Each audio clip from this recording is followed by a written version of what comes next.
Welcome back, everyone. So for this prompt, it is called Other Half Portrait. So what I want you to do is I want you to create a self-portrait where one half is just a drawing of yourself and the other half are items that either interest you, you like, or just things about you. But the first part of this is you actually have to create a little list of things about yourself, so your interests and things that you like. So you need at least 20, okay? So I need 20 for this to work out. Now, not all 20 has to be in your picture, but you need 20 to be able to work with something good. I like to split mine up where one side are things that I like and one side are things that are about me. It's up to you how you want to do it. So this is one that I created. A couple of my interests were bowling. I loved fashion, so I included a dress. I also included a little purse under there. Things about me: I'm a Christian, so I have prayer hands holding a cross. I'm an artist, so I have a paintbrush, and I also have a little paint palette.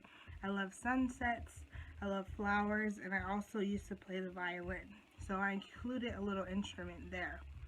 Now, I would like to have at least 10 things about you incorporated in your art, and some of them can be doubled up. So like for fashion, I put a purse and I put a dress and I also put jewelry. So you can double things up, triple things up, but I need at least 10 different things. And when you think about putting things in certain places, you want to think about the shape of them. So when I looked at my eyes, I was okay, well, what can I put that's similar to the shape? Well, I talked about how smart I was, so I included a brain. So I was like, that's a pretty decent shape to match up with my eyes. Now, they don't have to be perfect. If I wanted to put the prayer hands where my eyes would be instead of where my ears is, I could. But you just kind of want to play around with the composition. So even for my eyebrow, when I did this pearl bracelet, I actually had the chain hanging kind of like where my eyebrow would come down on the sides. Okay? So I'm going to show you how you want to start it off, and then the rest is up to you. Okay? So, to start it off, what I did was I divided a line down the center of my paper. Now you can do this with a straight edge or anything that you have, like a ruler. I unfortunately don't have my ruler, so I'm just going to use what I got that's straight. So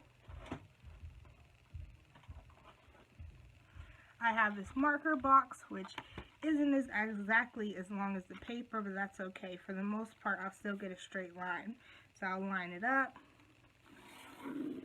just like I would do with a ruler. And all I have to do is touch the edges to the end. Now, if you don't want to create this line, that's totally fine. It's up to you, but I like to have that line in there so I don't get mixed up with what side is what. So what I did was I still drew the general shape of my face. So started off with my face. Now you guys know how I talk about composition. You want to use as much space on the paper as possible. Okay? So you don't want a really tiny face on this paper. So I added my neck. Depending on what kind of shirt you got, add that in there. Add some shoulders. And if you're not sure yet what you're going to be wearing, just add something just to have a place for it. For your hair, it could be really different. It's totally up to you. Even if your hair is not curly and long right now, you can make it that way.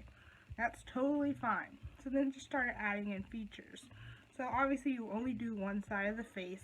So maybe you want to add in your eyes. Now notice I don't draw really hard because I tend to erase a lot and I need to see where things are. So if I'm drawing over an area a lot of times, it's because I'm trying to figure out how it's supposed to look. So sometimes I have to go over it a couple times until I find the lines that I think look the best. And then I can erase all the extras because the lines that I liked are the lines that I left. Okay? So don't worry too much about it having to be perfect, but I want it to look a little bit like you. This totally looks like me, right? Add in your lips. And add in whatever else you need. So maybe for your hair, you want it to follow your face a little bit. And then over here you want to add in your ear. Now remember, your ear only wants to go from where your eye is to the bottom of your nose.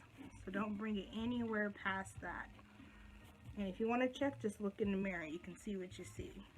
So start in adding your eyes, adding your pupils, adding your eyebrows, whatever you want to add into it. It can be really detailed if you want to go in. Maybe you got a wrinkle here, or some lines under your eyes because you were up all night playing the games. Want to add in some eyelashes, is up to you. Do what you like. And then all you got to do is decorate your shirt to whatever you want. So maybe I'll do a collared shirt this time. And that's all I have. Alright? So I'm done with this side. Now I just got to figure out what I'm going to do over here. So this is the time where you want to look at your list to see what things on your list that you can include. So like I said, if I wanted to add in a paintbrush. Now my paintbrush here is curved. So I am okay with that. If you need to curve or twist or tighten or pull apart any of your objects, go ahead and do that. For instance, if I wanted to add in, I don't know, a frog, let's see. Maybe instead of just making a regular frog, I want it to go down my hair. So I want to think about length. So maybe here's where my frog's face is going to start. And his arms are going to come in. Maybe I'll have his arms go around my hair and wave in, just like what my hair is doing on the other side. And then when I have my legs coming in, they can wave out, just like what they're doing in my hair. So it kind of looks like my frog is even about to start dancing right now. And that's even fine as well. Who doesn't love dancing? So I'll add in my frog's eyes. Give him a nice little smile. And if I want to, I can add some more details. But it's up to you how you want to do it.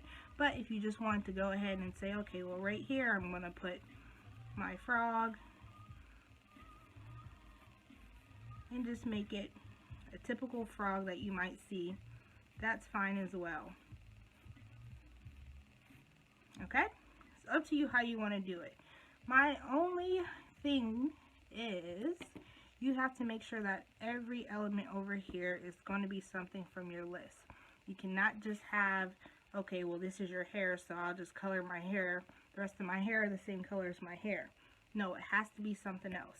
Even if you just got to fill in some space, I filled in the space of the rest of my face and my skin tone with the sunset. So you have to fill in space with any of your interests, your likes, your hobbies, or things about you. You cannot actually use what you have over here. Okay? So when you start coloring, go ahead and just start coloring however you want it. You can use markers, crayons, whatever you prefer. It's easier to start on the left side because that's the side that's all about you. If you want to switch it over and put the realistic side of you on this side and the objects on the other, that's totally fine. But make sure it's nice and colorful. Now you don't have to do the background, and I'm not requiring you to do the background because, like I said, composition matters. So as long as you don't have this really tiny face on this paper, all this extra blank space, I'm not worried about it. But if you do something like that and you notice that there's a lot of extra space, so you know Ms.Berry's not going to like that, fill it in, even if it's just a color, a couple polka dots, some stars, give it a little something extra. But if you can fill your page enough with your image, that works as well. That'll be all for the project, and I can't wait to see what you guys create.